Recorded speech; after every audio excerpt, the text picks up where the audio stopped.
Bhim army Sangli जिल्ह्याच्या वतीने वक्फ bill 2025 केंद्र सरकारने मागे घ्या अशी मागणी जिल्हाध्यक्ष जमीर शेख यांनी राष्ट्रपतींच्याकडे केली।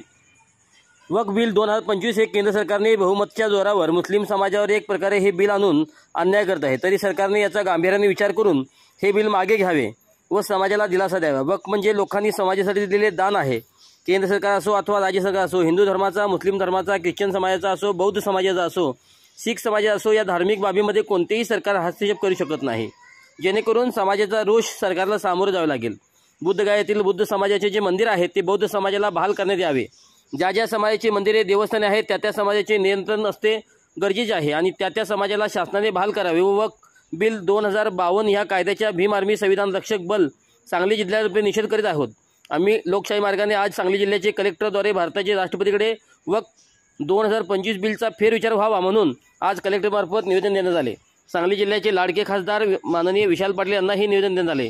हा कायदा मुस्लिम समाजाच्या हिताचा नसून हा कायदा त्वरित रद्द करावा अशी मागणी करण्यात आली। या मागणीचे निवेदन भीम आर्मी संविधान रक्षक बलाचे सांगली जिल्हा अध्यक्ष जमीर शेख यांच्या नेतृत्वाखाली सांगली जिल्हाधिकाऱ्यांना देण्यात आले।